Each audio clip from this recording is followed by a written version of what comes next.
Now, I want to go back to the thing I was saying about learning being error correction, because I think it's an important point to make about that. Because I want to emphasize what I mean by error when I say that, because typically when people think about errors, they think about wrong notes, wrong rhythms, you did a technique wrong, the note was too long or short. I'm not talking about that at all. I'm defining error as a discrepancy between what you intended to have happen and what actually happened. Now, in order to use that definition of error, you have to have an intention about what's going to happen before you actually do something.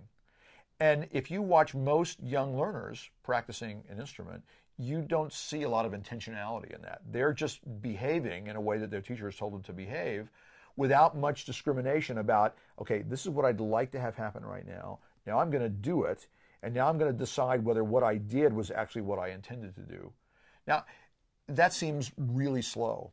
And in some ways, it might seem inefficient to a teacher. Why would I let the student muddle around and figure out what the hell's going on when I can just tell them, you know? Well, that muddling is where learning happens. And whenever I talk to teachers in schools, not just music teachers, but teachers in all disciplines in schools, one of the things I try to get them to do is to value the muddle, right?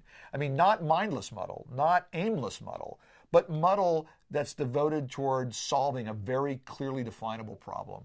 Right? So if I'm trying to make this thing happen, what needs to happen physically and acoustically to make this musical thing happen? That's a problem to be solved. And I have now some goal that I can realize and figure out how I can arrange the activities that I'm going to do to accomplish that goal.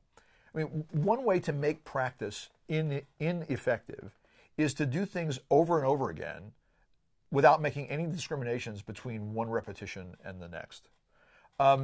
When you watch a really great musician practice, which I've done a lot of actually, you'll see sometimes 20, 30, 50 repetitions of a relatively brief passage.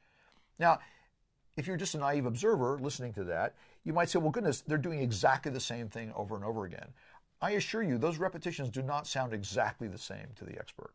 Right? From one repetition to the next, the expert might say, you know, that note didn't end at the end of that phrase quite the way I had intended it to. Or I left a little bit too much space between the end of that phrase and the beginning of the next phrase that time. So they're making all kinds of subtle discriminations such that what seem to a naive observer like identical repetitions are anything but identical. So even for an expert at a very high level of skill, learning is error correction. If you define error as a discrepancy between what I intend to have happen and what actually comes out of my horn, or what comes out of my mouth when I'm singing, or what my hands do when I'm playing.